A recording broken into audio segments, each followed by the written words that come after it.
7h, 9h, Europe 1 Et matin. pour terminer le zapping politique avec le directeur général de la rédaction de Paris Match. Bonjour Jérôme Béglé. Bonjour Dimitri, bonjour à tous. Évidemment, le séisme provoqué par le vote au forceps de la loi immigration va venir irriguer ce zapping. Alors officiellement, côté gouvernemental, tout va bien. Le processus législatif est allé à son terme, le texte est celui qui convient aux Français. Tout le monde est content, aucun ministre ne songe à démissionner. N'est-ce pas, Madame la Première ministre? Attendez, moi j'ai échangé très tard dans la nuit avec le président de la République qui n'a pas reçu la démission d'Aurélien Rousseau, donc c'est un non-sujet.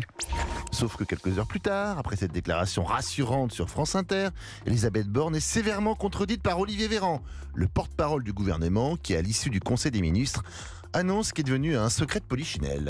S'il y a aujourd'hui une démission que je vous confirme, celle du ministre en charge de la santé et de la prévention.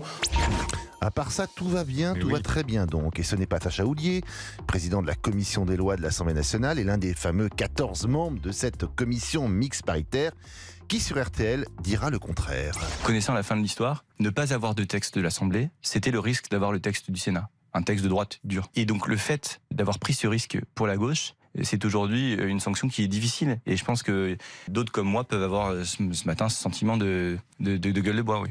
Gueule de bois, gueule de bois. Au sein de la CMP, Sacha Houlié, membre de l'aile gauche de la majorité, a voisiné avec Bruno Retailleau, président du groupe LR au Sénat, dont le texte a servi de matrice à la loi finalement votée. Face à Sonia Mabrouk sur Europe 1, il ne cachait pas sa satisfaction d'avoir introduit un peu de préférence nationale dans la loi française. La solidarité nationale, ça se mérite. Et le sens d'une communauté nationale, c'est qu'il y a des citoyens et des étrangers, et qui n'ont pas les mêmes droits. Et que quand les étrangers pénètrent sur le sol national, eh bien avant d'avoir des droits, il y a des devoirs. Laissons le mot de la fin au président de la République, brinque-ballé de tous les côtés. Il a essayé hier, pendant à peine 2 heures et 13 minutes, de reprendre la main en précisant les choses. C'était hier soir sur France 5 dans C'est à vous. Et avec Emmanuel Macron, comme toujours, on a oscillé entre le technique et le fougueux. Fougueux, par exemple, quand il veut remettre à leur place ses contempteurs. Mais moi, je pense que toutes les bonnes âmes qui m'expliquent que c'est pas bien ce que vous faites, ce sont tous les gens qui ont gouverné le pays pendant 40 ans.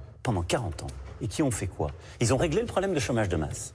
Ils ont réglé le problème de désindustrialisation du pays. Ils ont réglé les sujets d'intégration. Ils ont réglé les problèmes d'immigration et d'insécurité. Non. Et qu'est-ce qui a fait monter les extrêmes? Ça. J'ai pas fini le travail, parce que je tiens à vous rassurer, j'ai encore 3 ans et demi devant moi. Et je veux aussi vous rassurer, je compte pas m'arrêter. Voilà, il y a les diseux et les faiseux. Dans quelle catégorie se situe Emmanuel Macron? Et on a encore 3 heures et demie pour choisir. Voilà, je vous signale Paris Match cette semaine, spécial Noël, avec des photos aussi à tomber de Miss France, je le signale. Pas ceux qui doutaient que c'est une belle femme, vous allez voir, vous ne serez pas déçus. Merci Jérôme Béglé d'être venu nous voir. Non, bonnes vacances.